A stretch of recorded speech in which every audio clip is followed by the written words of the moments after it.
For 30 years, the World Watch List has shaped Open Doors' work, giving a comprehensive picture of the persecution of Christians around the world, ensuring the right support gets to the people who need it, informing programs, inspiring solidarity, bringing hope to persecuted believers.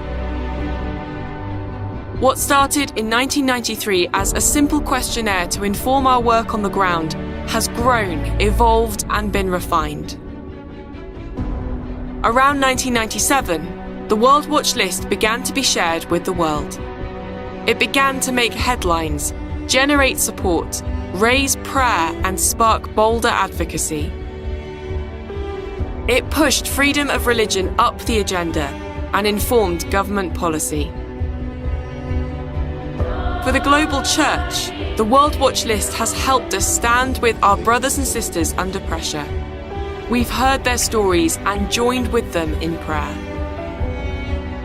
Today, the World Watch List reaches hundreds of thousands of people every year across the world. The World Watch List is at the heart of Open Doors' work with persecuted believers. It ranks the 50 countries where it's most dangerous to be a Christian year by year. Right now, more Christians suffer higher levels of persecution and discrimination for their faith than at any time since the World Watch List began.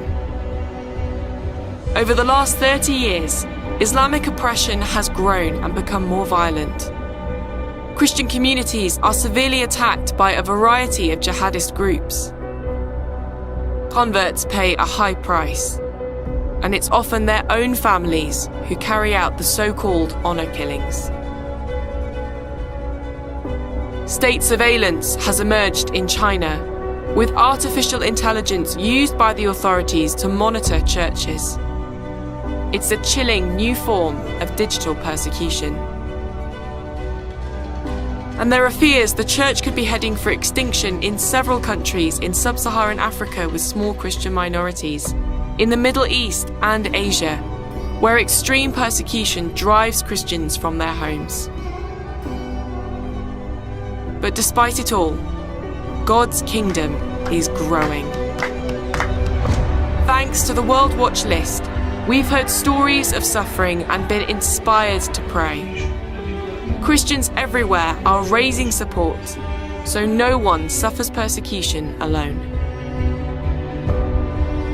And because of you, believers in the most dangerous places on earth to be a Christian are courageous and resolute. Their faith is strong. Others stumble and fall. They too know that they are not alone. For 30 years, the World Watch List has shone a light on the persecution of Christians. If you've read it, prayed through it, acted on it, thank you.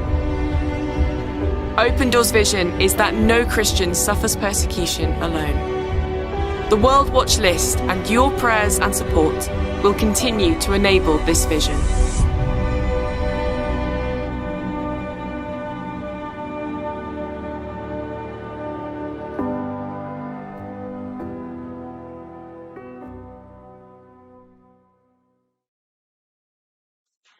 안녕하세요. 저는 오픈도어의 황자경 선교사입니다. 오늘 어린이 박해지도를 여러분에게 설명하기 앞서서 저는 웩 국제 선교회에서 한 16년 동안 사역을 했었고요. 사역을 하는 동안에 MK 선교사 자녀들을 제가 섬기는 기회가 있었습니다. 그리고 또 그 이후에 8년 동안은 방과후 대안학교 운동을 했었습니다. 그 후 이제 마치고 제가 오픈도어 와서 이 어린이 박해 지도를 본 순간 와, 이런 자료가 있었다는 거에 대해서 제가 굉장히 놀랐는데요. 왜 제가 어린이 박해 지도를 보고 놀랐느냐? 그것은 이 어린이 박해 지도를 통해서 할 일이 너무 많이 있다는 걸 발견했기 때문입니다. 저희가 이제 현장에 나가서 우리 오픈도어의 사역을 소개하는 가운데 제일 인기 있었던 것이 어떤 거였냐면 바로 이 어린이 박해지도였습니다. 가는 곳마다 목사님들, 신학생, 교사, 또 학부모들이 이 박해 지도를 꼭 챙겨가고 또 교회에서 이걸 가지고 활동할 수 있는 것들을 물어보는 것을 보면서 박해 지도는 우리 박해 현장을 알릴 수 있는 좋은 도구가 될 것이다 라는 확신이 있었습니다. 자, 왜 이 박해 현장을 우리가 알려고 하는 우리 오픈도의 목적이 있느냐? 그것은 뭐냐면, 박해주의 목표라는 것은 뭐냐면, 사실 우리는 그리스도의 몸의 지체이죠. 아프리카에 있든 어디에 있든 그들도 그리스도의 몸의 지체의 일부입니다. 다시 말해서 그들도 우리의 몸의 지체의 일부다. 이거를 우리 한국교회가 알아야 되지 않을까라는 생각이 들었고요. 또 이제 이렇게 경제개발 성장에 정말 많은 선교사를 보내고 있지만 박해받는 이 성도와 이제 교회를 우리가 한국교회가 더욱더 섬겨야 되지 않겠느냐. 그러려면 그 박해 현장이 우리가 좀 가깝게 느껴야 되는데 그 가깝게 느낄 수 있는 도구가 바로 박해지도 있겠다라는 생각을 해보았습니다. 또 중요한 거는 우리가 그러면 이런 우리 한국교회의 박해 현장을 알리고 하는 방법을 우리가 어떻게 성공할 수 있을까? 사실은 박해 현장에 대해서 우리가 이제 서울, 경기는 좀 어느 정도 알고 있는데요. 지방에 보니까 지방은 교회들이 박해 현장에 대해서 들어본 적도 없고 별 많은 관심이 없었던 걸로 제가 기억이 납니다. 물론 북한에 대해서는 많은 기억을 하고 있는데 아프리카 오지나 이런 데는 전혀 많은 생각을 할 수 있는 어떤 정보 이런 것들이 많이 없다는 것을 제가 발견했습니다. 그럼에도 불구하고 박해 현장에 대해서 우리가 이야기해야 되는 성경적 근거가 반드시 필요하다라는 생각에 제가 한번 성경 말씀을 찾아보면서 너무나도 중요한 것들을 발견했습니다. 그건 뭐냐면 첫 번째, 죄를 용서받을 수 있는 기회를 다니엘서 4장 27절에 말씀하고 있다는 것입니다. 그런즉 왕이여 내가 아뢰는 것을 받으시고 공의를 행함으로써 죄를 사하고 가난한 자를 긍휼히 여김으로 죄악을 사하소서. 다니엘이 이 왕에게 고백하는 말입니다. 두 번째로는 재앙을 피할 수 있는 통로. 시편 31편의 1절에서 2절 보니까 가난한 자를 보살피는 자에게는 복이 있으며 재앙의 날에 여호와께서 그를 건지시리로다. 재앙을 피할 수 있는 통로가 될 수 있는 게 바로 박해 받는 그들과 함께하는 거. 또 중요한 거는 이 종말론적인 우리가 준비자구로서 준비된 신부가 되는데요. 마태복음 24장 31절에서 36절까지 인자가 영광의 보좌에 앉으리니 양과 염소를 구분하는 것 같이 오른편에 있는 양들에게 이르시되 창세로부터 예비된 나라를 상속받으라. 내가 줄일 때 너희가 먹을 것을 주었고 목마를 때 마시게 하였고 나그네 되었을 때 영접하였고 헐벗을 때 옷을 입혔고 병들었을 때 돌보았고 옥에 갇혔을 때 와서 보았느니라. 예수님께서 말씀하십니다. 양과 염소를 구분하는데 그 뒤에 이 조건이 내가 너희가 먹을 것을 주었고 이런 말씀을 하시면서 우리가 박해받는 이 성도들 또 교회들에 대해서 무관심하다면 이거는 우리에게 정말 많은 것을 잃어버리는 요소가 될 수 있지 않을까. 여러분 이제 이 2024년도의 박해 지도가 이런 모습입니다. 여기 보면 1위에서 50위까지 다 있는데요. 이 박해 지도뿐만이 아니라 저희가 이제 함께 드리는 게 바로 이 패스포트. 이 전 세계를 다니면서 여권이죠.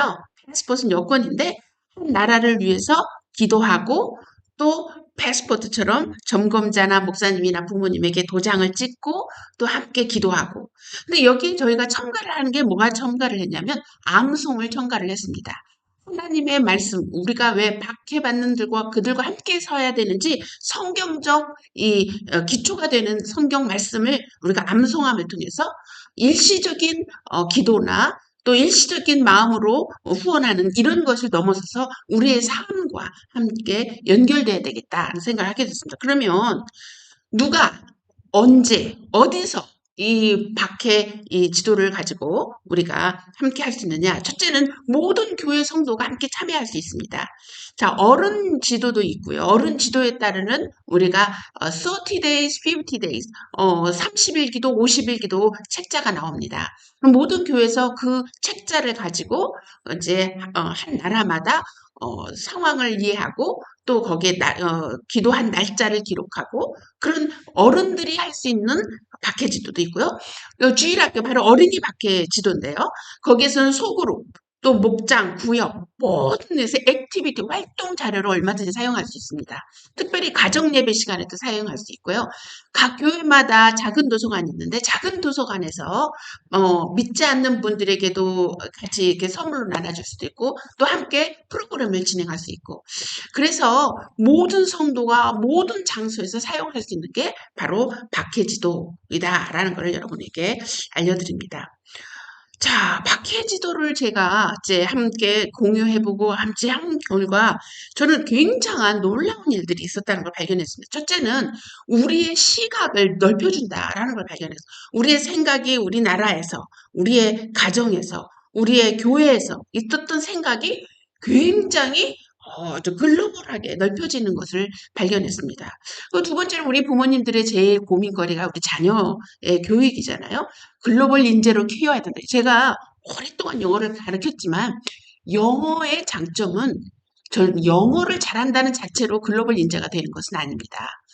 영어를 통해서 많은 나라와 소통할 수 있다는 건데 소통하는 목표가 있어야 되지 않습니까? 그거는 이 세계의 한 일원으로서 내가 어떤 책임을 가질 것인가, 어떤 위치에서 어떻게 섬길 수 있을 것인가를 발견하는 게 바로 글로벌 인재라고 할 수 있겠죠. 근데 이 어린이 박해 지도를 하면서 그 지역을 보고 그 지역에 대해서 소식을 듣고 그 지역이 어디에 있는지 알면 통해서 우리의 마음이 벌써 글로벌하게 커져 있는 것을 발견합니다. 더 중요한 거는요. 우리가 보이지 않는, 알지 못한, 만나지 않은 사람들을 위해서 기도함을 통해서 우리의 영적 성숙도가 굉장히 높아지는 것을 제가 이 박해 지도를 사용하면서 경험을 했는데요. 여러분도 이런 경험을 함께 누려봤으면 좋겠다 하는 생각이 듭니다. 자, 중요한 것은 우리가 이렇게 좋은 자료가 있음에도 불구하고 우리가 교회에 이 좋은 것들을 나누지 못하는 이유가 뭘까요? 한 번도 들어보지 못하는 우리 교회 지도자님들도 있고, 있는데, 저는, 우리 어떻게 한국 교회가 이런, 이 박해받는 성도에 대해서 이렇게 문을 열 수 있을까? 내 교회, 나 중심, 여기에서 벗어날 수 있을까? 저는 곰곰이 생각을 해봤는데요. 우리 기자님들이 어떻게 해야 되느냐? 계속해서 반복해서 외치는 거. 그래야만이 이제 정말 박해받는 성도에 대해서 우리 한국교회가 눈을 뜨지 않을까. 그래서 저도 열심히 계속해서 소리치고 절할 것입니다. 여러분 우리 오픈도어에서는 지역 설명회도 있고 교회 설명회도 있습니다. 많이 신청해 주시기 바랍니다.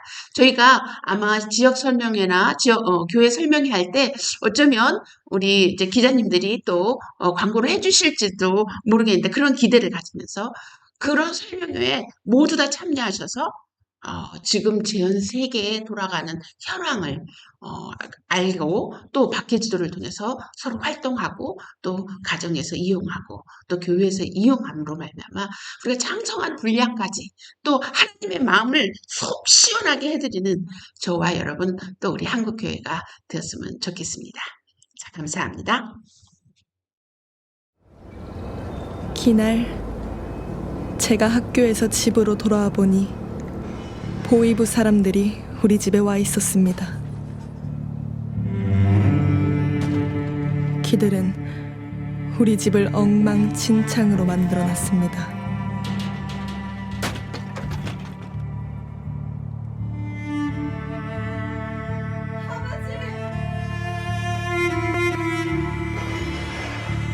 그 사람들은 두 가지를 찾고 있었습니다. 라디오입니다. 그리고 하바지의 비밀책.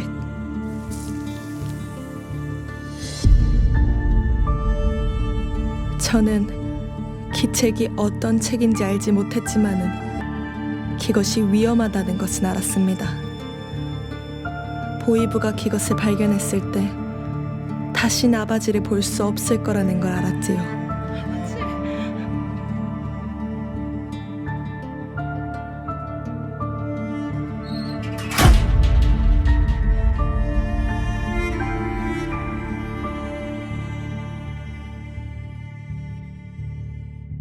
기뻐하고 즐거워하라. 하늘에서 너희의 상이 큼이라. 너희 전에 있던 선지자들을 이같이 핍박하였느니라. 그가 말하길 소금이 맛을 잃으면 무슨 소용이 있습니까?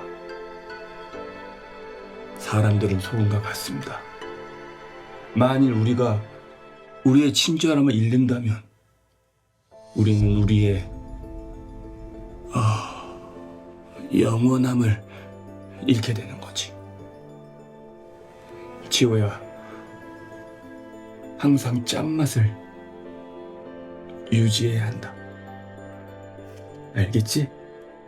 아바지가 잡혀가신 후 저는 한동안 아바지가 가르쳐 주셨던 길들을 되새겼습니다. 이처럼 살아가서 보이부 사람들이 라지오를 발견했다면 아바지가 잡혀가시는 게 당연했겠지만은 책 하나 때문에 잡혀가셨다는 것이 이해가 되지가 않았습니다. 그 책이 도대체 어떤 책이었길래. 시간이 지나면서 아바지가 잡혀가시는 것에 대한 슬픔은 점점 희미해져 갔습니다. 지금 당장 걱정해야 하는 것들이 내를 더 힘들게 했기 때문입니다. 먹을 것이 없는 고통 같은 것이지요. 저는 아바지가 라지오를 통해 북조선 바깥에 있는 식량에 대한 뉴스를 들으시던 것을 기억해냈습니다. 하나님의 은사는 그리스도 예수 우리 주 안에 있는 영생이니라. 그래서 저도 위험을 무릅쓰고 아바지의 라지오를 들었습니다.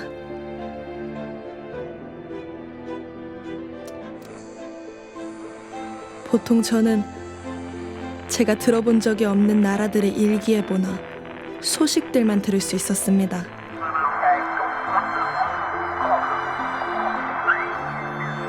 가끔 우리나라의 식량 부족에 대한 상황을 듣곤 했습니다.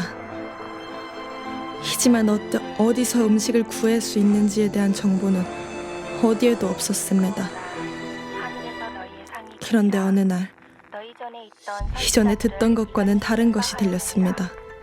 너희는 세상의 소금이니 소금이 만일 그 맛을 잃으면 무엇으로 짜게 하리요. 그날은 후에는 아무 쓸데없어 제가 처음으로 아바지의 하느님이신 사람에게 발표일 뿐이라. 예수님에 대해 들은 날입니다.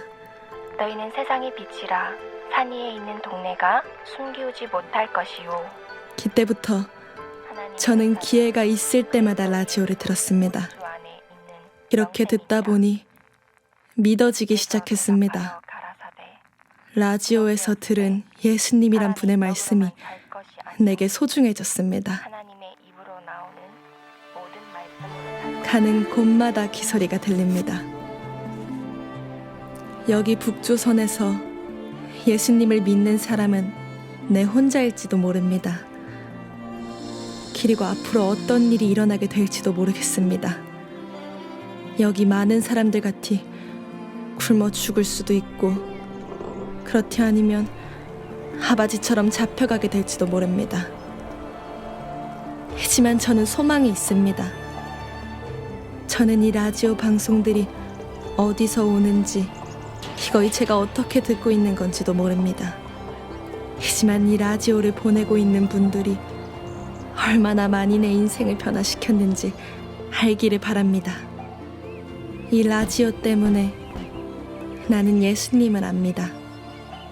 저와 같은 사람이 더 있습니까? 라디오를 통해 예수님을 알게 된 사람들이 더 있을까요? 그러길 바랍니다. 북조선의 상황은 매우 어렵지만은 하나님은 많은 희망을 주십니다. 비록 예수님을 따르는 것이 매우 위험할지라도 그것은 위험을 감수할 가치가 있습니다. 저는 다른 사람들도 이 위험을 감수하고 있기를 바랍니다. 기뻐하고 즐거워하라. 하늘에서 너희의 상이 큼이라. 너희 전에 있던 선지자들을 이같이 핍박하였느니라. 너희는 세상의 소금이니 소금이 만일 그 맛을 잃으면 무엇으로 짜게 하리요.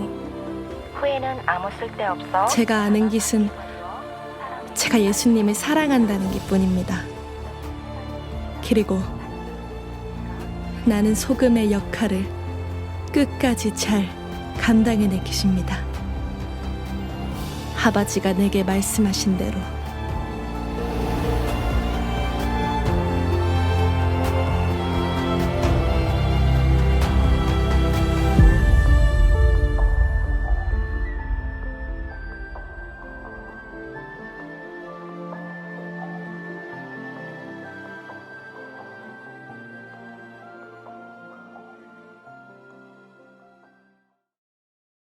아까 지도는 뭐 충분히 우리 설명이 좀 되셨는 것 같은데 한 가지 그 주의할 게 뭐 주의라기보다는 한 가지 우리가 큰 변화를 한번 생각해 볼 수 있는 게 월드워치 리스트에서 발표하는 그 감시 국가 이게 원래 의미가 우리가 박해 지수로 번역했지만 월드워치 그러니까 세계 감시 그 목록이거든요. 이게 누구를 감시하느냐? 종교적 제한이 있는 그 국가들의 그 형태를 계속 감시를 하는 거죠. 그 월드워치 리서치 팀에서. 이제 여기에 관계된 인원이 전 세계적으로 한 4천여 명 정도 됩니다. 그래서 이제 오픈도어 리서치 팀 안에는 전문 분석가들이 그야말로 그 분야의 전문 학위를 가진 분들 이제 포진이 되어 있고, 그다음에 각 나라별로 한 150개 국가 정도의 그 현장 전문가들과 네트워크가 되어 있습니다.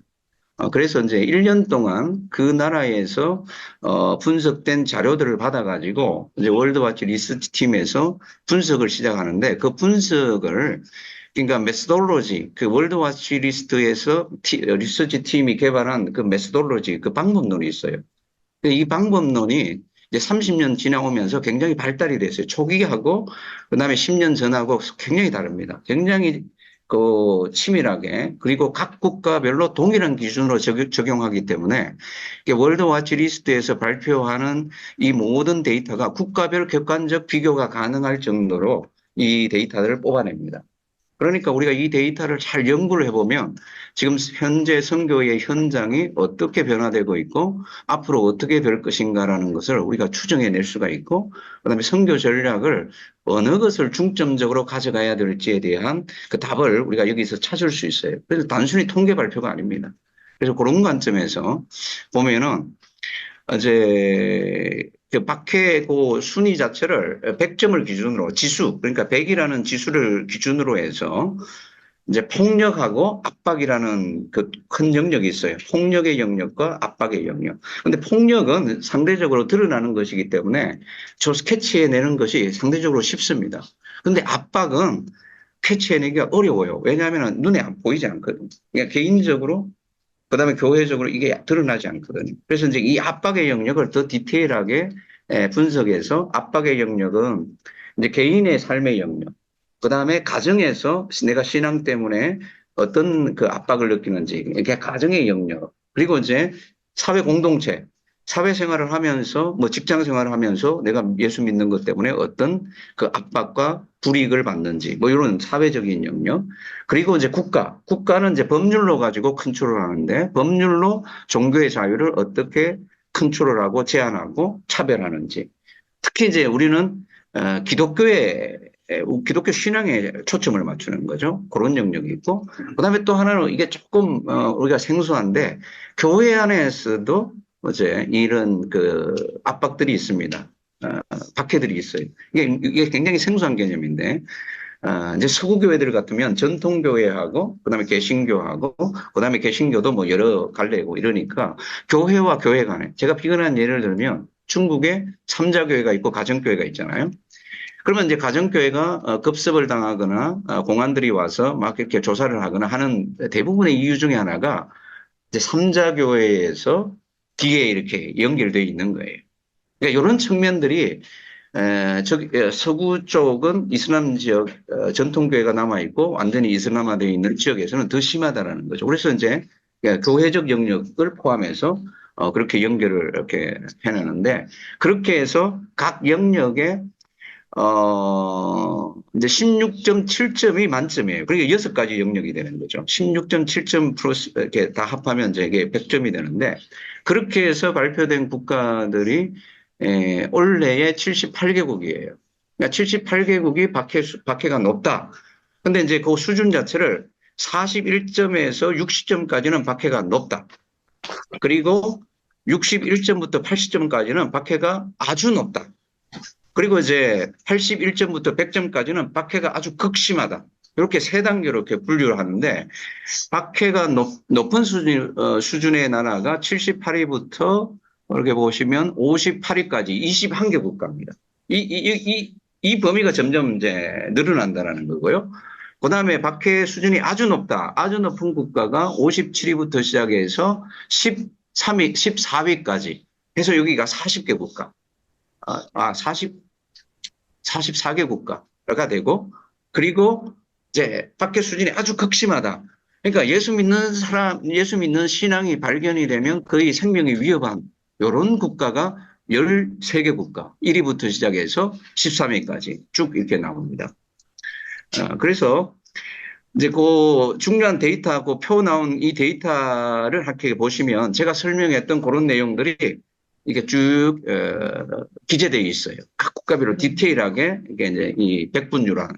그러니까 이 점수를 우리가 얼만큼 신뢰할 수 있느냐라는 게 관건인데 아까 설명드린 것처럼 이제 국가 전문가 분석가, 그다음에 올드아치 리서치 팀의 분석가, 그리고 최종적으로 발표하기 전에는 그 IIRF라고 국제 종교 연구소라고 있어요.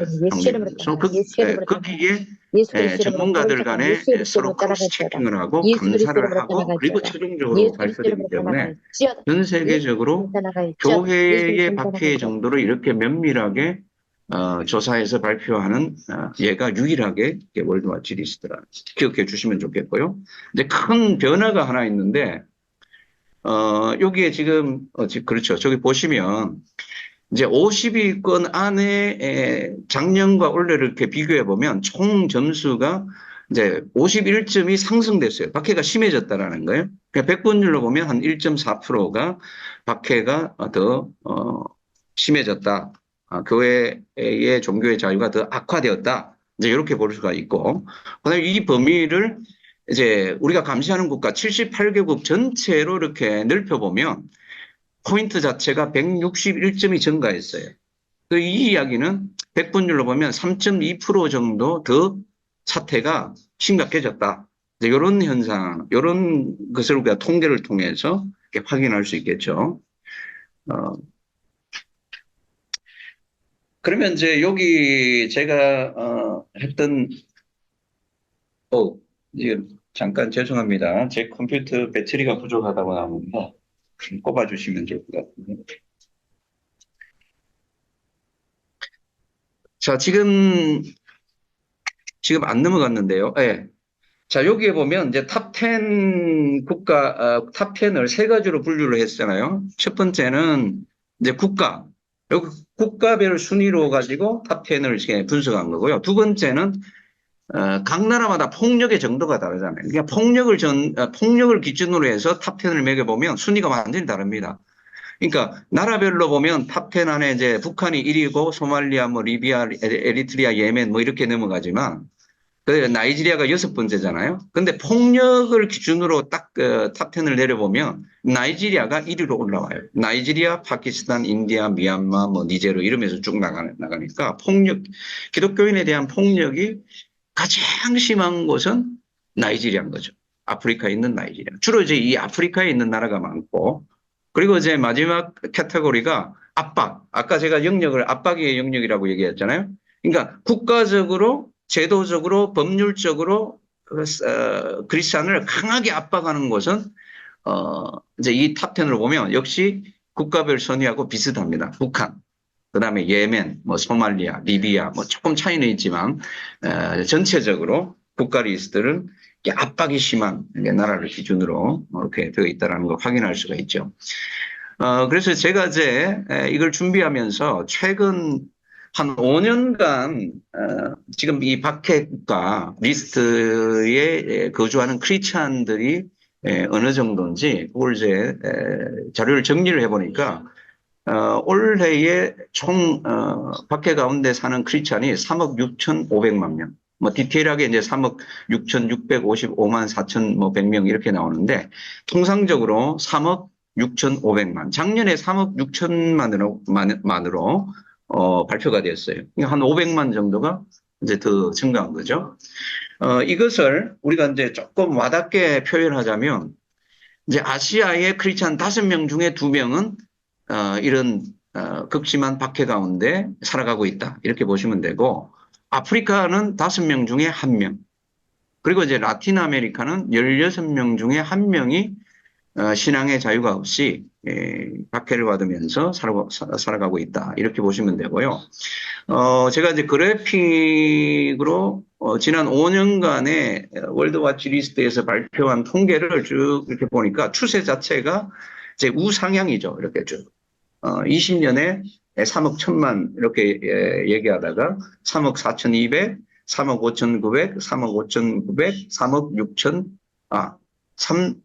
그렇죠. 3억 6,650만. 뭐 이렇게 해서 우상향으로 해마다 박해 정도가 심해지고 있고 박해 아래에 있는 크리스찬의 수가 증가하고 있다. 네, 통계로 확인할 수 있는 부분이 되겠습니다.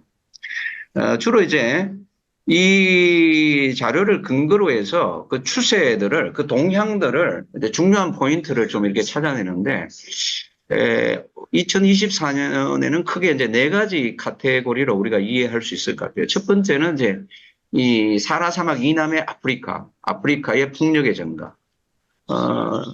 보통 우리가 지리적으로 아프리카라고 얘기하는 것과 오픈도어에서 월드와치 리스트에서 굳이 이제 사하라 이남 아프리카로 얘기하는 게 조금 다릅니다. 그러니까 섭사하라 아프리카 이렇게 얘기하는데, 그러니까 북부 아프리카 쪽은 문화권적으로도 그렇고, 종교적인 부분으로 봐도 그렇고, 이게 이제 중동하고 똑같아요. 그러니까 아프리카로 보기에는 상당히 결이 다릅니다. 그래서 보통 우리가 아프리카라고 얘기할 때는 사하라 사막을 경계로 해서 사하라 사막 이남 지역의 아프리카를 이제 공통적으로 얘기해요. 그러니까 저희들 여기서도 아프리카 지역의 폭력이 굉장히 증가했는데, 이게 특별히 이제 사하라 사막 이남. 그럼 왜? 이유가 뭐냐? 그리고 이제 그런 부분. 그리고 두 번째 부분은, 교회에 대한 공격, 교회에 대한 폐쇄, 이런 부분이 이제 아시아권, 이제 중국, 그 다음에 인도죠, 인도. 그리고 이제 아프리카에도, 북부 아프리카에도 동일하게 존재하고, 그런데 주 흐름은 이제 중국과 인도, 이 부분을 조금 디테일하게 살펴보고요. 그 다음에 세 번째는 이제 중동, 그 다음에 북아프리카, 같은 이제 이슬람권이라고 제가 엮었잖아요. 이쪽 지역의 교회가 성도들의 수가 급속도로 지금 감소하고 있는 현상. 네, 이런 현상에 대해서 조금 볼 필요가 있고. 그리고 또 하나 특이한 게 이제 남미의 니카라과라는 나라, 중남미의 이제 나라가 있잖아요. 니카라과라고. 이 니카라과가 제가 이렇게 통계를 보니까 이제 이 오픈도의 그 통계는 캐톨릭 구교를 다 포함하는 거예요. 크리스찬 수 자체가. 그 나라가 한 95% 이상이 크리스찬으로 통계가 돼요. 이제 구교, 주로 이제 전통 캐톨릭 교회 중심이니까. 캐톨릭 개신교를 막론하고 니카라과가 이제 교회에 대한 압박, 공격, 뭐 이런 상황이 굉장히 지금 악화되어 있어요. 그래서 크게 이제 큰 4가지 카테고리로 한번 살펴볼 텐데요. 이제 사하라 이남 아프리카 지역을 한번 먼저 이렇게 보시면, 이 아프리카 지역은 제가 아프리카에 대한 이해가 없어서 1년 동안 아프리카에서 오는 소식을, 아프리카에 관련된 모든 소식들을 하나도 빠짐없이 계속 제가 체킹하면서 이제 읽었어요. 그러면서 이 이해가 좀 되는 것이, 이 아프리카에 왜 이렇게 폭력이 굉장히 심각하냐. 이 두 가지 관점으로 월드와치 리서치 팀에서 이제 분석을 했거든요. 그 두 가지 관점이 뭐냐면 첫 번째 관점은 이슬람 극단주의자들 영향입니다. 이슬람 극단주의자들. 그러니까 이슬람 극단주의자들이 아프리카에 정착하는 것이 한 10년 정도 됩니다. 10년. 그 10년 전에는 아프리카가 이렇지 않았어요. 그러니까 10년이 그 기점이 가만히 생각해 보시면 어떤 사건이 있었는가 하면 미국이 알카에다를 소탕하기 위해서 이제 그 완전히 아프가니스탄을 공격하고 완전히 IS가 완전히 괴멸되는 그런 상황 속에서 그 IS 알카에다 그 잔당들이 이제 위치를 이동한 게 아프리카 지역이에요. 그러니까 아프리카 지역도 그 이제 말리하고 니제르하고 부르키나 파소 지도를 한번 찾아보시면 세 개 나라가 국경이 접하고 있는 지역. 그 지역에 일단 아지트를 마련하고, 그러니까 아프리카 국가의 치안이 뭐 한국처럼 뭐 이렇게 되어 있는 국가가 아니기 때문에 이제 그 무장 세력을 몰아낼 수 있는 국가 힘이 되지 않는 거예요. 그러다 보니까 현재 부르키나 파소 같은 경우는 한 50% 정도가 무슬림 극단주의자들 수중에 통치 아래로 이렇게 들어갔다고 그럽니다. 그러니까 이제 그들이 이슬람 극단주의자들의 주요 타겟이 교회인 거예요. 그러니까 교회를 공격하고 그다음에 아이들을 납치하고 그다음에 교회를 완전히 허물고 그다음에 그 자산들을 약탈해가고 뭐 가축들도 약탈해가고 식량도 다 약탈해가는 이런 현상 때문에 난민이 지속적으로 이렇게 증가한다 이렇게 볼 수 있어요. 그러니까 가장 아프리카 이남 지역의 폭력의 핵심 동력은 극단주의 이슬람. 이게 이제 한 축입니다.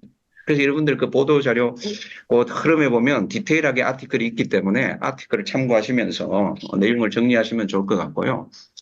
이제 또 하나의 축이 그 아프리카에 쿠데타 일어나는 소식 많이 듣잖아요. 그러니까 지난해에도 쿠데타 소식을 뭐 가봉에서 일어나고 뭐 이렇게 콩고에서 일어나고 뭐 이런 소식을 많이 듣는데 이게 이제 독재 정권의 영향이에요.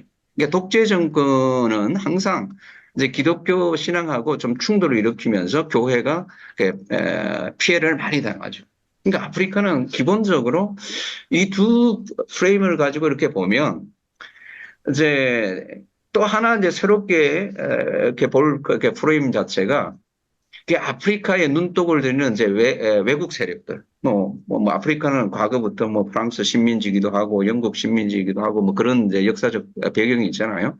그럼 최근에 이제 프랑스가 이제 말리에서 뭐 철수한다. 그다음에 뭐 유엔 평화 유지군이 그 남아프리카 공화국에서 뭐 철수한다. 뭐 이런 이제 상황 속에서 그 권력의 공백, 그 권력의 공백을 이슬람 극단주의자들, 지하디스트들이 점령하면서 교회가 피해를 당하는 이런 일들이 반복되고 있다. 그래서 이제 그 아티클에 보면 이슬람 뭐 극단주의 그 단체들의 이름들이 많이 나와요. 뭐 그 나이지리아 같은 경우는 보코하람.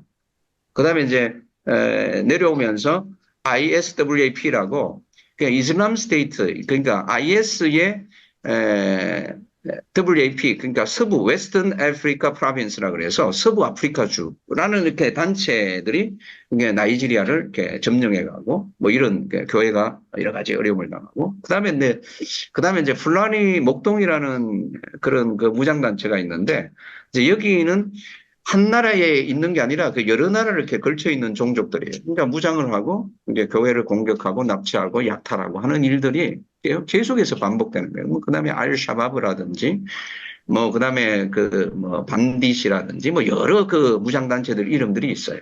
이제 그런 부분들에 의해서 상당히 혼란스러우니까 상대적으로 아프리카 독재 정권들이 어디에 손을 내미는가 하면 중국에 손을 내밀어요. 그다음에 이제 또 우리가 그 러시아 용병 바그너 그룹에 도움을 요청해서 투입이 되는 거예요. 국가가 자체적으로 치안이 안 되니까. 그러면 이제 중국에 손을 벌려서 중국이 가장 아프리카에 공을 들이는 부분이 중국의 그 14억을 통제했던 그 디지털 그 감시 통제 기술이 있잖아요. 그 기술을 뭐 나이지리아에도 전수하고 또 다른 나라에도 뭐 이렇게 전수하고 이러면서 중국의 영향력이 이제 점점 확대되면서 그 기술이 발달할수록 이제 교회가 굉장히 활동의 폭이 축소되는 거죠. 이런 어려움들이 지금 아프리카에서 일어나고 있습니다. 그래서 이제 제가 통계를 좀 이렇게 넣었는데 난민, 실향민들이 계속해서 증가하고 있다. 근데 왜 계속해서 증가하느냐? 지금 아까 이슬람 극단주의자들에 의한 폭력, 독재 정권에 의한 그 보호를 받지 못하고 차별받는 부분들, 그 다음에 중간에 그 중국, 러시아 외부 세력들에 의해서 교회가 또 여러 가지 어려움을 당하는 이런 여러 가지 복합적인 원인에 의해서 집을 떠날 수밖에 없고 나라를 떠날 수밖에 없는 난민이 되고 실향민이 되는 이런 예들. 그래서 그 통계 자료에 보면 1620만 명이 크리스찬이라고 그래요. 이게 UN 그 난민기구에서 발표한 아프리카의 난민이 3,450만이라고 그랬는데 그 가운데 크리스찬 통계가 1,620만이에요.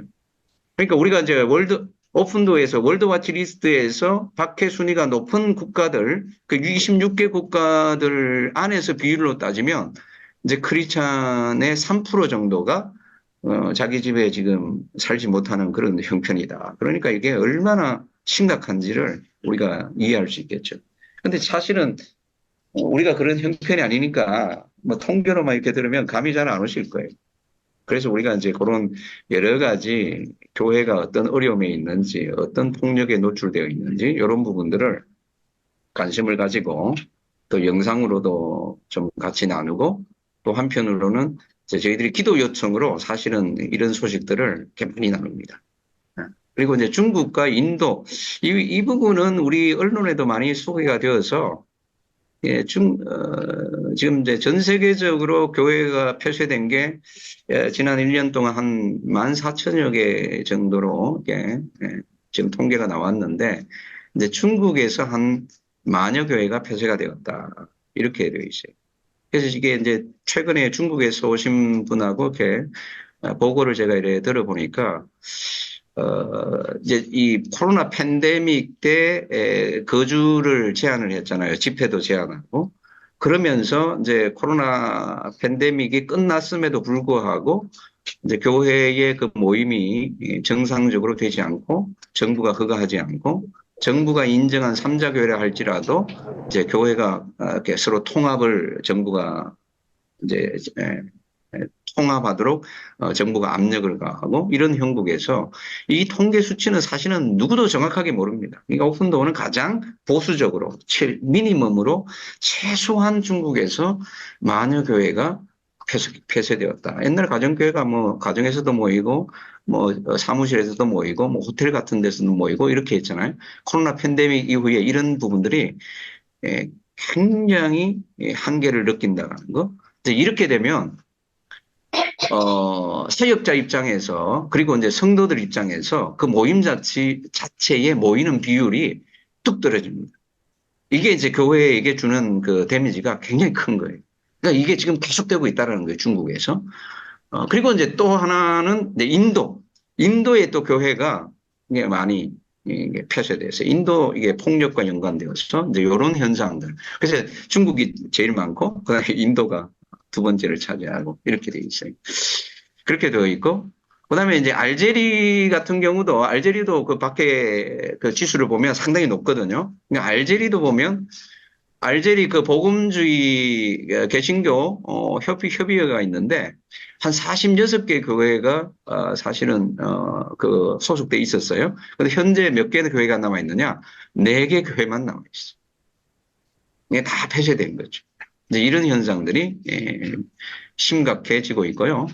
그다음에 이제 이 교회 공격, 폭력과 연관되어서 교회에 대한 공격이 아까 설명드린 것처럼 아프리카에서 아주 뭐 심각하게 일어나고 있고, 특별히 이제 작년에는 인도, 그 마니푸르 여러분들 뭐 소식을 들어서 잘 아실 거예요. 주로 이제 힌두 극단주의자들에 의해서 공격을 받은 게 바로 이제 그 메이테이족 교회. 그러니까 이 부분에 대해서는 자기 종족도 상관없는 거예요. 그러니까 뭐 교회라 그러면 이제 그런 어떤 그 공격의 대상이 되는 것, 주요 타겟이 되는 것, 뭐 이런 것들이 있고, 나이지리아, 부르키나파소, 니제르, 뭐 끊임없이 이슬람 반군에 의해서 공격이 지속되고 있다. 이렇게 이해하시면 되겠습니다. 그리고 이제 중동하고 북부 아프리카 쪽 교회가 이렇게 급속하게 감소하고 있는 이유는 뭐냐? 이 지역에서는 가장 뜨거운 곳이 이제 시리아죠. 시리아는 작년에 지진이 있었는데, 지진이 있기 전에 사실은 2012년부터 시리아는 내전에 들어갔어요. 그러니까 내전 때문에 지속적으로, 그러니까 정부군하고, 그러니까 이슬람 극단주의 반군하고, 여기 제가 이름을 레반트 자유인민위원회라고 되어 있잖아요. 이 이슬람 극단주의 무장단체들 간의 내전이 지속적으로 되어 와서 거기에다가 큰 지진이 일어나가지고 완전히 초토화되고, 그 다음에 이제 또 지진이 끝나고 나서 아마 얼마 지나지 않아서 또 내전이 다시 시작이 됐어요. 그러니까 사실은 시리아에 살고 있는 크리스찬 입장에서는 내전 때문에 한번 나라를 떠나고 피난을 갔다가 다시 돌아왔는데 지진 발생했고, 지진 끝나고 나서 다시 또 내전이 시작이 되고 이러니까 자기 그곳에 살 수가 없어. 떠날 수밖에 없는 거예요. 그러니까 이제 시리아 교회가 거의 완전히 초토화되다시피 이게 공백 상태에 접어들고 있고, 오픈도에서 꾸준히 이제 10년 전부터 교회를 회복하기 위해서 교회 중심의 희망의 센터를 운영하면서 사역을 진행하고 있는데 굉장히 관심이 필요한 부분입니다. 시리아. 그다음에 이라크 말할 것도 없고요. 그다음에 아라비아 반도의 또 여러 나라들, 특별히 이스라엘이 이번에 세계 감시 목록에 올라왔다라는 것. 그러니까 이스라엘 같은 경우는 이제 정통파 유대인에 의해서 이제 교회 건물 뭐 이렇게 공격을 당하는 예들 때문에 아마 이제 박해 감시 리스트에 올라온 것 같아요. 그리고 이제 라틴 아메리카의 니카라과의 얘기는 아까 제가 조금 설명을 드렸는데 이 독재 정부거든요. 지금 현재 이 오르테가 정부가 이게 독재 정부인데, 이 정부가 사실은 2006년부터 지금까지 이제 통치하고 있어요. 그런데 지금 재작년까지는 교회에 대해서 노골적으로 압박을 가하지 않았어요. 그런데 이제 작년 한 해에 이 정부가 노골적으로 이제 주로 이제 교회들이 그 전통 교회들이죠. 로마 캐톨릭 사제들 이런 건데, 정부의 그 정책을 반대하는 그 모든 사람들을 적으로 이렇게 간주하고 공격적으로 이제 적대감을 표시하는 결과 니카라과의 교회들이 이제 투옥된 사례도 있고, 그다음에 여러 가지로 어려움을 당하고 있고, 근데 정부 입장에서는 교회의 목소리를 완전히 그 신뢰성을 잃게 만들기 위해서 특별히 전략을 가지고 공격을 하고 있는 이제 그런 상황에서 교회가 겪고 있는 상황이 좀 악화됐다라고 볼 수도 있습니다. 그리고 이제 북한은 우리가 정보를 우리가 쉽게 많이 접하니까 지난 한 해에 주요 내용들을 이렇게 보시면 여전히 북한은 1위를 유지하고 있고, 그러니까 월드워치 리스트가 31년 쭉 발표했다 그러잖아요. 그러니까 20년 올해로 보면 21년째 1위를 계속 유지하고 있는 거예요. 그러니까 지구상에 북한과 같은 나라에서 기독교인이 산다라는 건 거의 불가능한 거예요. 그럼에도 불구하고 하나님이 40만 명의 하나님의 백성들을 남겨두고 계신다라는 것은, 이거는 하나님의 특별한 어떤 계획이 계신 것 같아요. 그래서 우리가 그 특별한 하나님의 계획에 우리 한국교회가 반응하고 그들의 필요를 채우기 위해서 우리가 수고를 아끼지 않아야 되겠죠. 그리고 이제 법률이 계속 이렇게 정비되는 걸 보면 사실은 요 부분은 이제 이따가 우리 북한 전문 우리 강사님이 계시니까 여러분들 질문해 주시면 질의응답하시면 될 것 같아요. 결론적으로 더 악화된 나라들은 이렇게 많습니다. 그러니까 리비아, 수단, 말리, 알제리, 이라크, 부르키나파소, 라오스 이렇게 해서 이제 옆에 그 점수, 플러스 점수가 나오잖아요. 가장 악화된 나라가 라오스, 6.6포인트가 상승되었다. 이렇게 나오잖아요. 라오스. 근데 라오스의 전문 분석가가 이 1년 동안 쭉 분석하고 나서 고백이 있어요. 그 고백이 무슨 고백이냐면, 정말 성경의 말씀이 진리다. 라오스가 가장 박해가 심해지면서, 교회가 가장 부흥한 곳이 바로 라오스다. 그러니까 교회가, 여러 가지 어려움에 처할수록, 교회가 흩어지는 것이 아니라, 교회가 더 부흥하고, 믿는 사람들이 더 늘어났다라는 것을 1년 동안 라오스를 보면서 다시 한번 하나님의 말씀이 진리라는 것을 자기가 확인하게 되었다라는 고백을 하는 것을 제가 봤어요. 이제, 그러니까 교회가 어려움에 처한다라는 것은 교회에 대한 어떤 저주가 아니라 교회를 회복시키고자 하는 하나님의 그 축복이라는 거죠. 그래서 그런 것을 우리가 기억하면서 조금 호전된 국가들도 있는데 몇 개 안 돼요. 그 포인트도 얼마 안 돼요. 콜롬비아, 투르키예, 쿠웨이트, 베네수엘라는 조금 호전되었다고 하는데, 그러니까, 전체적으로 박해는 더 악화되고 있다. 우리가 무엇을 어떻게 할 것이냐. 이제 이것을, 질문을 던질 수 있겠죠. 그래서 제가 이번에 월드와치 리스트를 발표하면서, 중요하게 저게 다가왔던 그 메시지가 뭐냐. World Watch List is your wake-up call.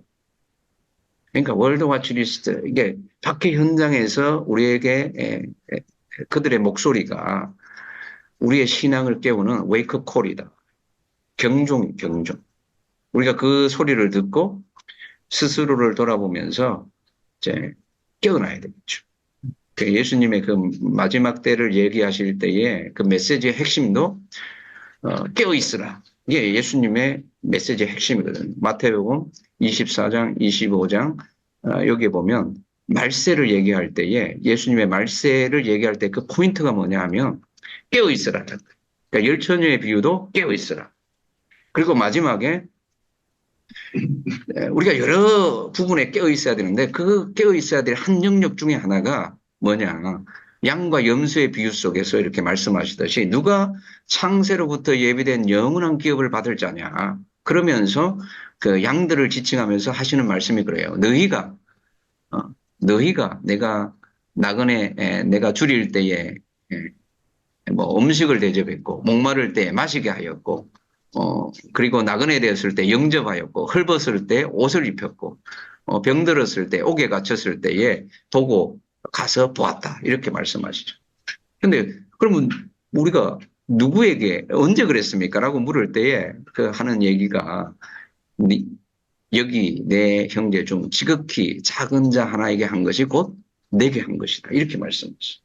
그러니까 이제 우리가 이게 박해 현장에 이런 스토리, 지오 같은 얘기들, 그 다음에 또 이따가 볼 그런 현장의 이야기들, 그 이야기를 이렇게 들을 때에 우리가 그들을 위해서 마음을 모아서 기도하는 것, 또 기회를 내어서 그들을 찾아가는 것, 또 그들을 이제 지원하는 것, 물질적으로 지원하는 것, 이런 모든 부분들이 마지막 때에 우리가 깨어서 하나님의 백성들이 해야 될 그 일이라는 거죠. 그래서 그것을 통해서 하나님께서 일을 하시기를 원하신다. 그래서 제가 이걸 이제 선교 전략적 측면에서 아까 좀 초반에 서두에 말씀을 드렸는데 선교 전략적 측면에서 우리가 고민해 볼 필요가 있어요. 그러니까 지금 전통적인 방식과 오픈도어가 사용했던 이 선교 방식에서 지금 전 세계적으로 박해가 갈수록 심해지는 이런 상황 속에서 우리가 선교를 중단할 수는 없고 어떻게 지속적으로 할 수 있느냐. 이 전략들을 우리가 찾아서 박해 현장에 있는 성도들과 동반자적 선교 전략을 우리가 고민할 필요가 있다. 이제 그런 측면에서 오픈도어의 가장 중요한 그 핵심 가치 중에 하나가 우리는 박해받는 교회를 섬긴다. 이제 이 표현, 이 어떤 모토를 사용하고 있는데 이 내용 안에는 아주 깊은 뜻이 있어요. 우리가 박해받는 교회를 섬긴다. 물론 그들을 위해서 기도하는 것, 그들을 위해서 헌금을 하는 것, 그들을 위해서 우리가 다양한 어떤 것들이 그들을 섬기는 여러 종류가 될 수가 있는데 여기에서의 궁극적 의미는 뭐냐면 성육신적인 선교를 말해요. 그러니까 선교를 이렇게 할 때에 우리가 준비되었으니까 이것을 하십시오. 이게 아니고 그들이 무엇을 필요로 하는가, 그들이 원하는 것이 뭔가. 그러니까 그들이 우리의 선교를 인도해 갈 수 있도록. 그러니까 운전대를 우리 한국 교회가 잡지 말고 박해 현장에 있는 교회가 한국 선교의 운전대를 잡을 수 있도록 운전대를 그들에게 넘기자라는 거예요. 그러니까 한국 교회의 북한 선교를 우리가 이렇게 해야 되겠다라고 설계하는 것보다는 지하교회에 있는 성도들의 요구에 의해서 운전대를 북한에 있는 지하교회 성도들에게 넘기자라는 거예요. 이런 어떤 발상의 전환이 일어나지 않으면 변화되는 지금 선교 현장에서 우리 한국교회 선교가 적응할 수 있겠는가. 선교사들은 활동에 제한을 받고 입국 거부를 당하고 추방을 당하는 현실 속에서. 그래서 이제 오픈도어 안에 이제 이런 어떤 맥락에서 시행되고 있는 구체적인 활동들이 IPM이라고 있어요. 이 IPM은 찾아가는 거예요. 유럽의 많은 교회들이 북한에 엄청나게 찾아갑니다. 그러니까 제가 이제 컨퍼런스인데 참석해서 유럽의 크리스찬들이 이렇게 만나면 제가 한국에서 왔다 그러니까 북한에 몇 번 가본 적이 있습니까? 이렇게 물어요. 그리 질문이 북한에 몇 번 다녀왔습니까? 이렇게 묻는다니까. 그래서 제가 이게 너무 모르는구나 우리 상황을. 우리는 못 간다 북한에. 국가보안법 걸려가지고 뭐 갔다 오고 나면 감옥에 가야 돼요. 근데 그분들은요. 나는 5번 갔다. 뭐 나는 10번 갔다. 제가 가장 많이 들은 게 한 분은 나는 17번 갔다. 왜 가냐? 북한에 20년 동안 북한이 가장 신앙생활을 하기 어렵다는 얘기를 듣고 기도하는데 그 땅을 보고 싶은 거예요. 한국에 그분들이 오잖아요. 놓치지 않는 그 코스가 휴전선 부근, 통일전망대. 이게 보면서 그 땅을 향해서 손을 들고 기도하고. 그래. 그게 왜 그러냐. 이제 이 IPM, 그들을 찾아가서 그들과 같이 있는다는 것 자체가 그들에게 가장 큰 위로. 어떤 위로냐. 그들이 우리가 기도한다는 얘기를 듣고 그들을 찾아갔을 때 북한의 지하교에 있는 성도도 마찬가지고 이슬람권의 MBB 성도도 마찬가지고 우리가 홀로 버려진 존재가 아니구나. 하나님의 백성들이 나를 기억하고 기도하고 있구나. 이게 굉장히 파워풀하고 그들의 신앙을 그 압박 속에서 지속적으로 그리스도의 정인으로서 살아갈 수 있도록 하는 굉장히 중요한 포인트예요. 그래서 단순히 우리가 뭐 비전 트립에서 나라를 가가지고 만나고 이런 개념이 아니고 박해 현장에 있는 교회를 찾아가면 그들이 그냥 우리 얼굴을 보는 순간 감동이 되는 거예요. 야, 나를 어떻게 알고 여기까지 찾아왔냐. 이게 중요한 포인트입니다. 그래서 교회가 비전 트립을 많이 하는데 그 비전 트립의 방향을 조금만 바꾸면 고난 가운데 박해 가운데 있는 성도들에게 엄청난 사역을 할 수 있어요. 그 브라드 앤드류는 이런 고백을 했어요. 이런 얘기를 들었어요. 현장에서. 당신의 10번의 아주 훌륭한 설교보다 당신이 한번 오늘 이 자리에 찾아와 준 것, 그것만 못하다. 그게 가장 귀하다라는 거. 이게 이제 IPM, International Presence Ministry, 저희들은 이제 동행사역이다. 이렇게 표현을 했습니다. 그리고 또 하나는 이제 오픈도어의 프로젝트가 전 세계적으로 사역자들이 한 1,200여 명 정도 되는데 한 3,000여 개 정도가 돌아갑니다.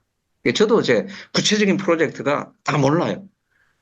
근데 이 3,000여 개 중에는 사역이 지속적으로 해마다 반복되는 게 있고 새롭게 이제 등장하는 게 있고 이런데 한국 교회가 선교사를 파송하는 전략 플러스 현장에 진행되고 있는 이 프로젝트에 동참해서 같이 연결을 하고 가능하면 그 지역을 이해하고 그들의 필요가 뭔지를 보면서 참여하는 순간 이제 이 오픈도어의 전략을 이해할 수 있을 뿐만 아니라 현재 효율적으로 이제 앞으로의 사역을 준비해 갈 수 있겠다. 이런 좀 제안이 있습니다.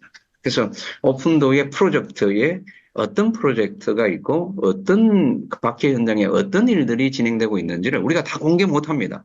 공개 못하지만은 이제 교회가 관심이 있으면 그 부분을 같이 의논해서 현장에 한국교회가 직접 참여할 수 있는 길들을 지금 제시하려고 제가 부단히 현장 네트워크를 하면서 연결하고 있어요. 준비하고 있어요. 그리고 또 하나는 이제 이게 머스카슬론이라고 제가 이렇게 제안을 했는데, 이것은 유럽의 교회들이 한국의 북한 선교에 관심 있고 기도하는 분들이 북한 땅을 이렇게 보기 위해서 한국을 찾아와서 이제 휴전선 부근의 전망대를 돌아보고 기도하고, 그다음에 이분들이 이 자기 뭐라 그래, 취미 활동, 그게 익스트림 스포츠, 이렇게, 마라톤이라든지, 그 다음에 하이킹, 바이킹, 이렇게, 이런 게 참여하면서, 한 분당 10,000유로를 모금합니다. 내가, 올해 한국에, 머스카슬론 한국 대회를 참가하는데, 북한 지하교회 성도들을 돕기 원합니다. 그들을 위해서 기도해 주세요. 하면서 모금을, 개인당 10,000유로를 모금해요. 10,000유로면 우리나라 환율로 한 1,400만 원, 1,400만 원 그 정도 되거든요. 그러니까 한 사람이 1,400만 원 모금하는 게 쉽지가 않아요. 근데 이것을 해서 30명이 온다니까. 그 중에 이제 제가 물어봤어요. 너희는 좀 잘 사니까 10,000유로 모금하는 게 쉽지 않냐. 근데 한 얘기를 해주는데, 머스카슬론에 북한에 가기 위해서 이게 참가하는 마음은 간절해서 신청을 했는데, 모금을 못하고 있는 거예요. 어떤 사람 모금 잘하고 모금 못하는 사람 있잖아요. 이게 모금을 못해요. 그래서 기도하다가 이분이 이제 기도하는 가운데 누구를 소개받았는가 하면, 그 네덜란드의 그 축구 클럽들이 활성화되어 있잖아요.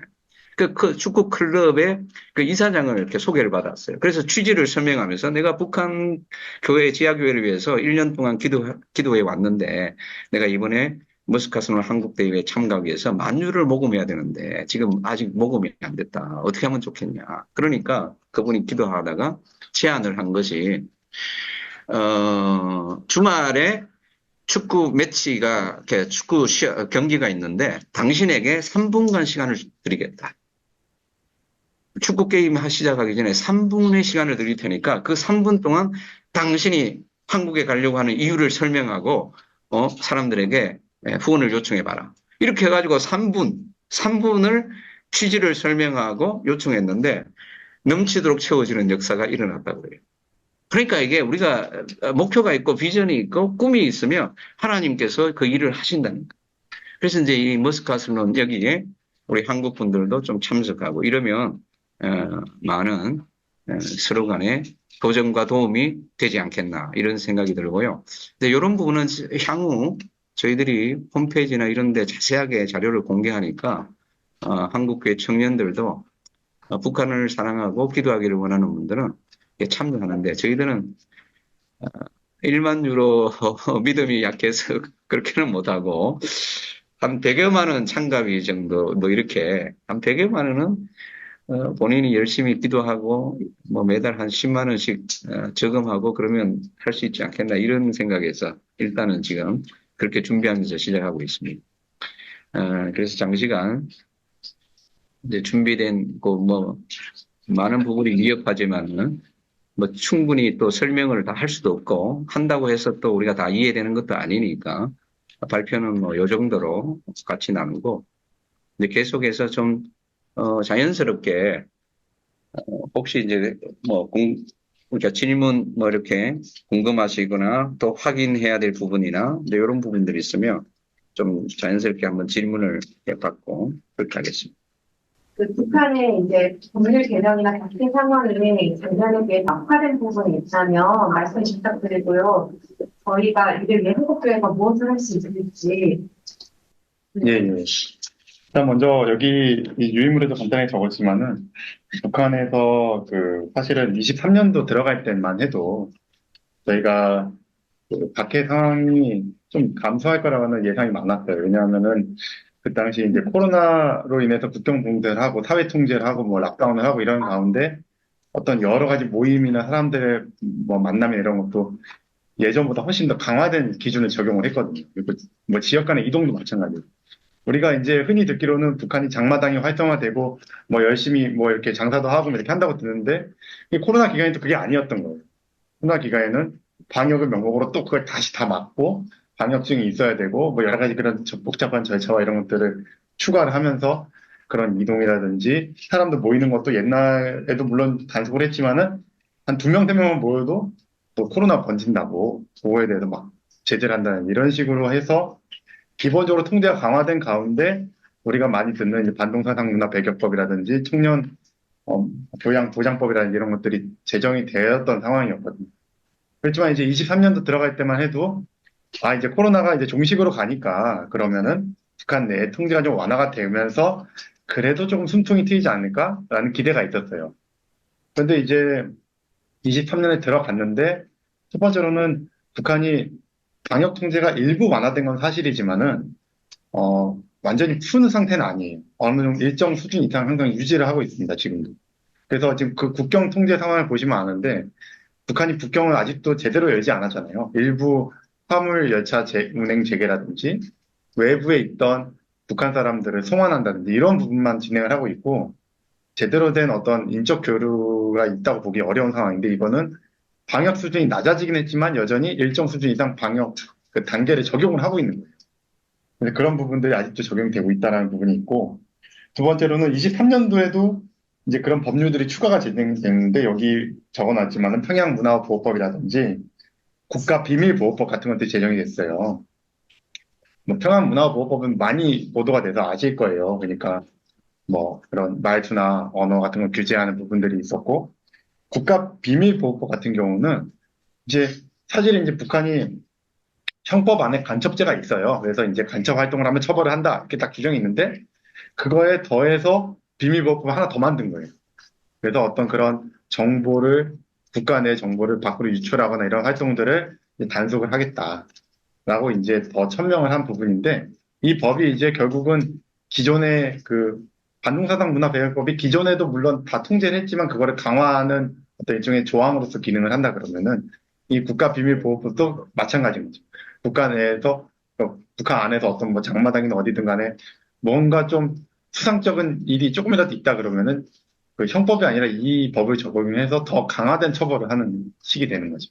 그러니까 그런 어떤 강화된 그런 부분들이 계속 지난 한 해 동안도 어떤 법률의 형식으로 계속 부과가 됐던 부분들이 있어서 저희가 이제 그 분석에서 그렇게 설명을 드렸던 거고요. 이제 그 한국교회 관련해서 이제 뭐 말씀하셨는데 사실은 저희가 이제 북한 선교학교 같은 것도 하고 그 여러 가지 질문을 받아요. 그러니까 우리가 뭐 참여할 수 있는 방법이 뭐가 있겠느냐.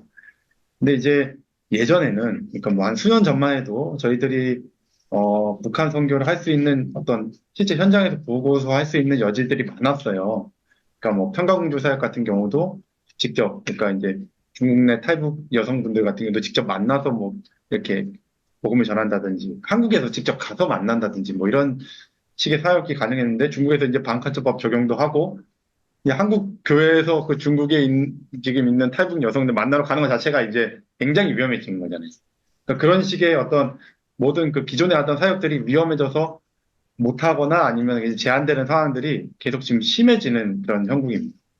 그렇기 때문에 한편으로는 한국교회 입장에서는 좀 답답할 거예요. 왜냐하면은 뭔가 많이 해야 된다라고 이야기는 듣는데 정작 가보면 할 수 있는 게 없어.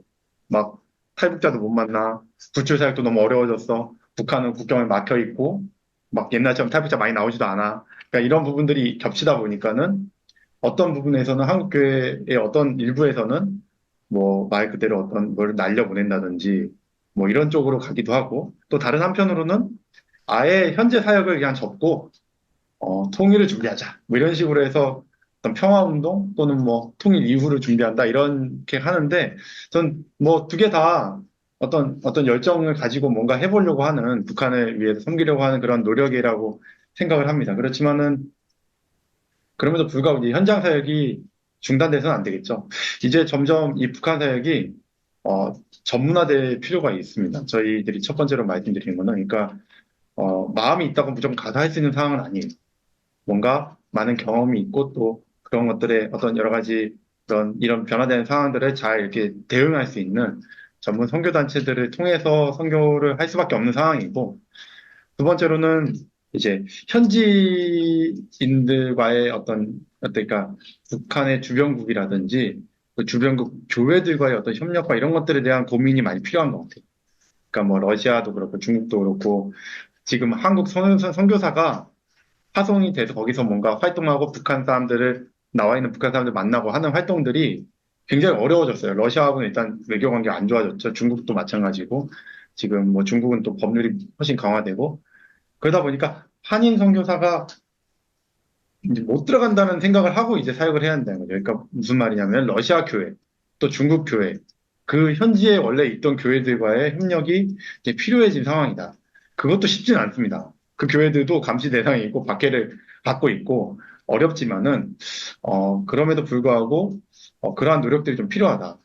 그나마 그래도 뭐 아예 못 가는 한인 선교사보다는 그래도 거기에 생활하면서 어떻게든 뭐 북한 사람과 접촉도 훨씬 자유로운 그런 현지 교회들의 어떤 참여가 많이 필요한 부분이고 지금 이거는 뭐 당장은 아니지만은 또 나중에 이제 뭐 우크라이나 전쟁이 종식이 되고 지금 이야기 나오기로는 북한의 노동자들이 그쪽 뭐 저기 우크라이나 점령지 쪽으로 아마 많이 지원이 될 거다 이런 얘기들이 뭐 대놓고 나오고 있거든요. 외교 라인 통해서는. 그런데 그런 사람들은 사실은 물론 이제 북한 노동자들이 그런 지역에 나왔을 때 한인 선교사가 가서 그 사람들을 뭐 하기에는 어려워요. 러시아하고 가기도 그렇고 외국인으로서 가서 이걸 하는 게 어렵지만은 러시아나 뭐 그쪽 지역 교회 같은 경우는 훨씬 그 가능성이 있는 거죠. 그런 노동자들 만날 수 있고 뭐 일도 맡길 수 있고 그러다 보면은 어떤 자연스럽게 교제할 수도 있고 근데 이제 물론 그 러시아 교회, 중국 교회 뭐 그 외에 다른 제3국 교회들이 뭐 또 그리고 또 사실 이제 러시아나 중국 같은 경우 디아스포라가 좀 있으니까 고려인 교회나 뭐 조선족 교회나 이렇게 있으니까 좀 가능한 부분이 있지만은 언어적인 부분이라든지 문화적인 부분이 많이 어려워요. 그러니까 저희들이 또 한국 교회가 사실 그런 부분 좀 채워주면 좋겠다. 많은 부분에 협력과 어떤 도움을 줄 수 있으면 좋겠다라는 생각이고요. 네, 그래서 지금 사실 현장 사역 관련해서 더 구체적으로 막 말씀드리고 싶은 부분이 있는데 뭐 이렇게 언론에다가 말할 그런 건 아닌 것 같고 일단 요 정도 지금은 말씀드릴 수 있을 것 같습니다. 뭐 10년간 북한이 사실 1위했다는 거는 네. 한국 교회로서 사실 어떤 것보다도 북한 정도에 대한 중요성이 굉장히 큰 것 같아요. 근데 이런 발표를 계속 10년간 하고 계시는 이런 변화를 계속 외치고는 외치고 북한 내용을 많이 하고 있지만 네. 그런 변화나 이런 회복들의 사람들을 기여하는 그런 회복들의 역할이라든지 네. 변화나 네. 체감을 하고 있습니다. 사실 한국 교회가 오랫동안 왜냐하면 이제 다른 선교지보다도 북한에 대한 관심을 오랫동안 가지고 있었어요. 근데 그게 돌파가 이렇게 못된 부분이 할 수 있는 게 아까 우리 다니엘 간사님 좀 말씀했듯이 할 수 있는 게 궁극적으로 딱 가면 그 한계에 부딪히거든요. 그러니까 뭐 평양에 한 5년 있었다라는 분도 제가 이렇게 만나봤는데 있는 것 자체가 물론 중요하죠. 근데 그 있는 것 그 넘어 이제 그 현지에 있는 교회나 어떤 영향을 줄 수 있는 이런 부분들이 제한되다 보니까 사실은 돌파구를 여는 게 한계가 있어요.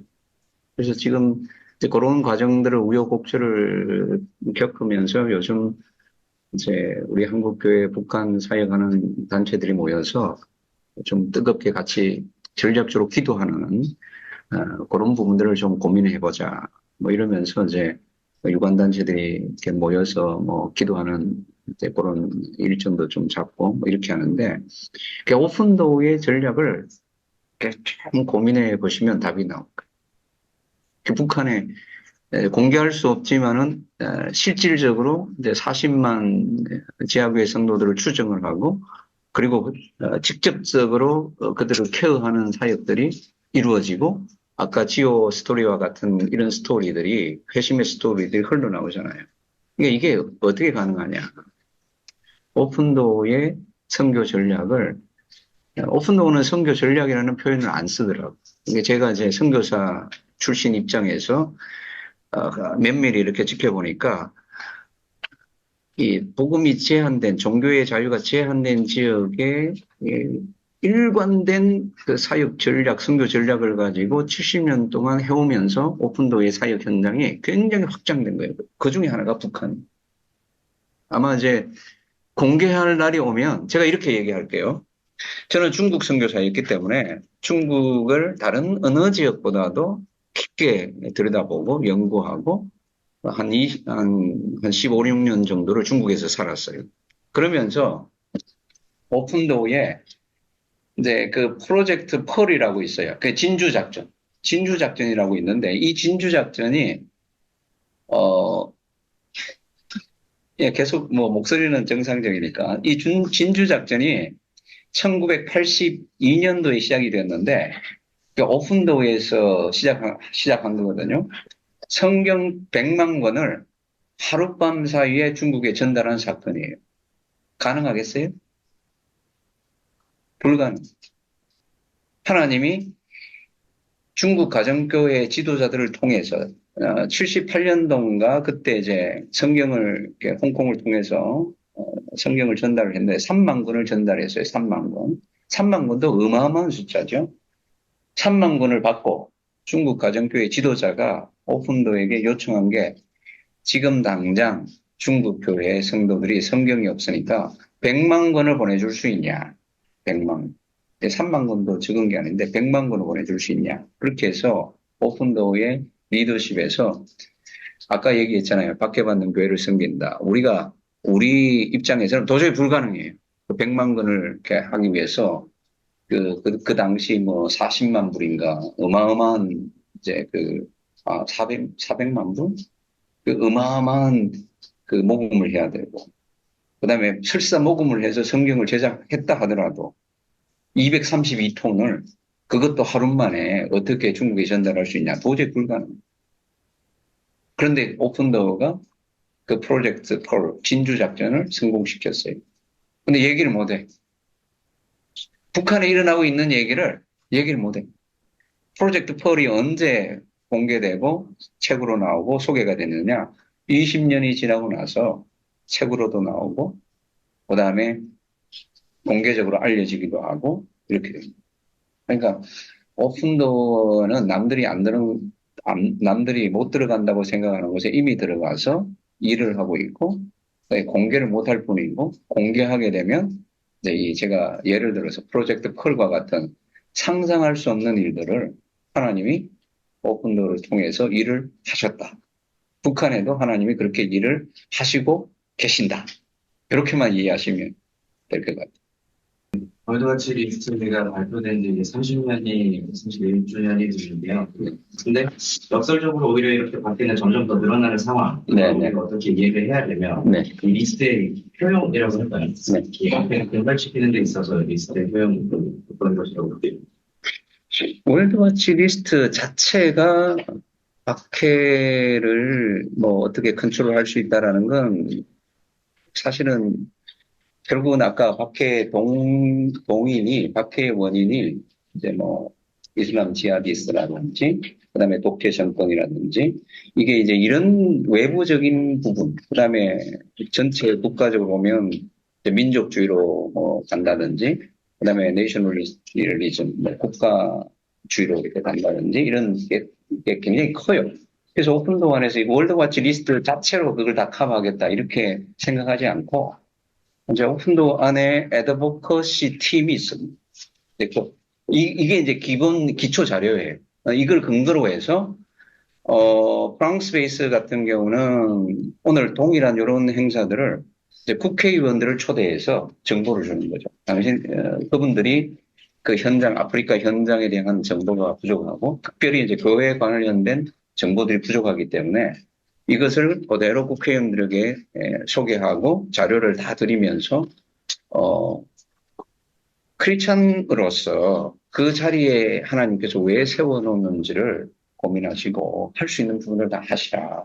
이게 이제 오픈도어가 가지고 있는 이 연구된 아주 신뢰할 만한 자료가 없으면 그 사람들을 움직일 수 있는 방법이거든요. 그래서 그 사람, 거기에 이제 정부 기관이든 아니면 어떤 위치에 있는 개인이든 이제 크리스찬들에게 우리가 당연히 기도해야 되는 건 당연하지만 어떤 액션을 취할 것이냐라는 부분에 있어서 그 애드버커시 팀들이 구체적으로 제안을 하고 도전을 하고 그 위치에서 할 수 있는 영향력들을 행사할 수 있도록 그렇게 해서 이제 전체적으로 뭐 이제 유엔에도 뭐 이런 인권 관련 기관들도 항상 어떤 그 관심을 가지고 활동들을 하잖아요.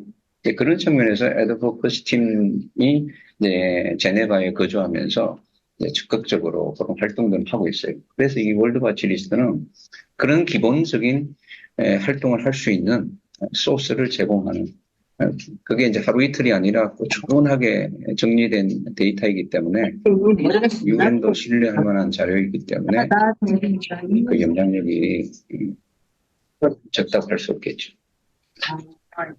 답이 제대로 했나 모르겠어요. 그러니까 오픈도어를 이해하자면 저도 몸을 좀 짧은 세월 동안 이렇게 다 몸담았지만 이해하는데 시간이 필요합니다. 제가 아무리 이렇게 외쳐도 이제 교회 목사님들이 이런 내용을 이해하자면 뭐 다른 일은 아세요? 결이 많이 다릅니다. 그래서 한국에 30년이 됐거든요. 한국 오픈도어가 오픈도어에 국제사회를 소개하고 기도하고 30년이 됐어요. 30년이 되었는데도 저희들이 한국 이렇게 교회 방문해서 오픈도어를 이렇게 들어보셨냐 이렇게 하면 한 10%? 10%도 오픈도어를 몰라요. 그러니까 우리 여러분들의 역할이 중요해요. 좀 많이 좀 잘 소개 좀 한국 성도들에게 정말 이건 현재도 그렇고 앞으로도 우리가 좀 관심을 가지고 좀 깊게 들여다봐야 될 그 부분이 분명히 있다. 그 말씀 좀 드리고 싶고. 특별히 이제 한국의 X세대들에게 제가 좀 하고 싶은 얘기가 고난을 모르고 자란 세대이기 때문에 내 삶이 전체라고 생각해요. 그래서 상대방의 아픔이나 아무리 얘기해도 그 감동시킬 수가 없어요. 움직이질 않아, 마음. 근데 이제 이런 고난의 현장을 직접 찾아가 보고 또 머스카순이라든지 이런 대회에 한번 참여해 보면 제가 지난번 참여했던 분들 중에 이제 그 얘기를 직접 들었어요. 온 팀 중에 네덜란드에서 한 중년 부인이 이제 참석하셨는데 두 번째 때 자기 딸을 데리고 왔더라고요.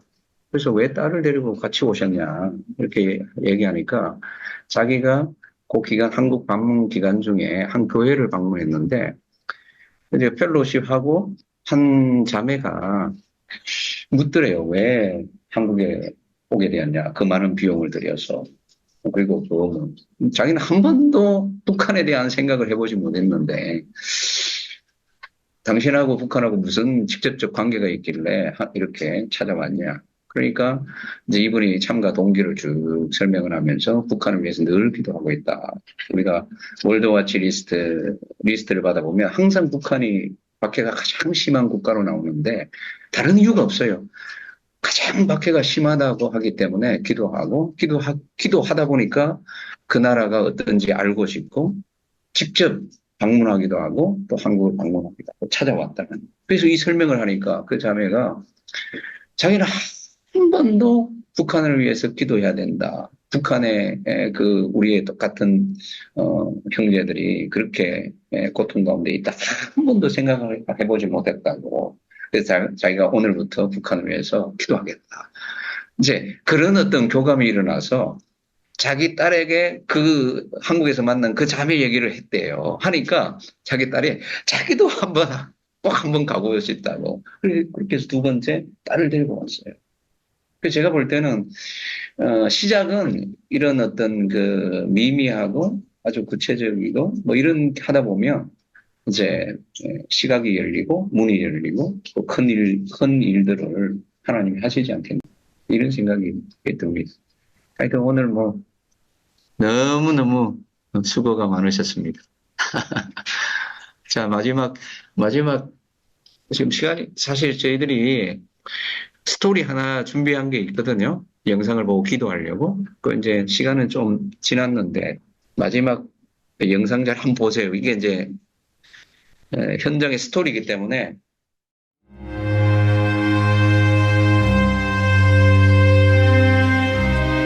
da na dawo gida da safe abin da nakan gani shine na hadu da mutane suna tafiya hanya yawancinsu ba su da takalmi a kafa, jikinsu duk kwaba tabo, domin sun scroll ne a kasa sun iya sun wuce sun sira a wannan attack din.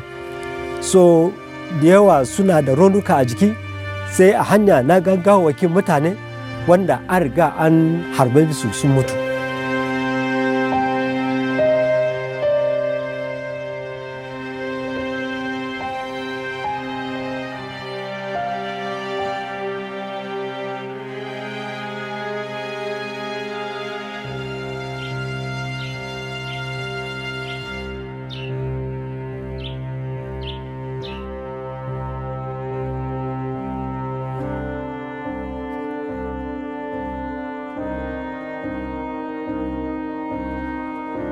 Na shiga gidana ba abin da na iya gani, an kone komai da komai da kayana da kai everything a gidana. Ina ta dubawa ko zan ga matana da yarona ban iya gani ba, sai da na shiga cikin ɗaki rubebe amin kicin wanda dama an riga an bari, sai na je na samu gawakinsu a ciki.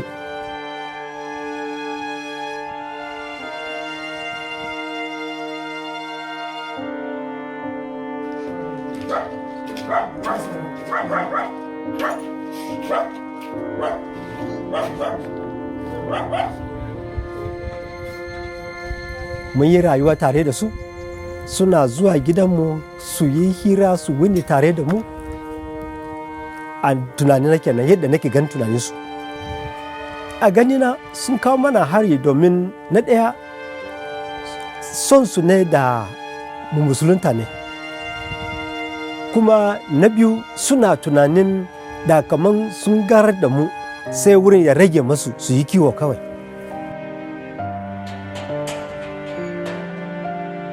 Abin ya faru sai na ji kaman Ubangiji ya yashe ni.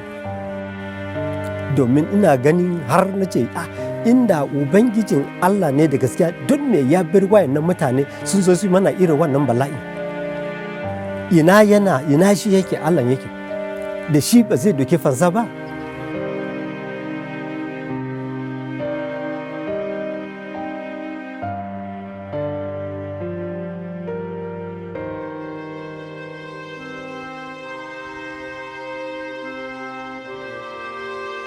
Gaskiyan da ban zo bita na makam kai na ga da ni ma ba zan ji daɗin rayuwa domin kafin ta nan bitan duk ran da na kwanta ba na iya yin bacci domin tunani na sai yana komawa kan abubuwan da suka faru, amma da na zo bitan nan sai na samu hankali na ya kwanta. Sun iya koyar da mu sani cewa Allah yakan bar wasu abubuwa su faru ne a lokacin da ya ga dama. Kuma sun koyar da mu yadda za mu iya gafarta ma wanda suka yi mana iri wannan rauni. Wannan koyarwan gaskiya karfafa ni ba kadan ba, domin a yanzu haka na ji a ran na cewa Ubangijin Allah ya gafarta musu, su ma su samu ceton Ubangijin Allah. Ban so su mutu a zunubansu ba kamar yadda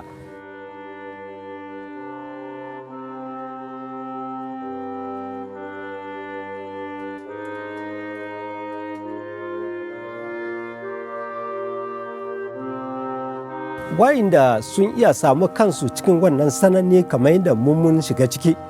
Addu'a na shine mu dogara ga Ubangiji, domin shine komai a rayuwarmu.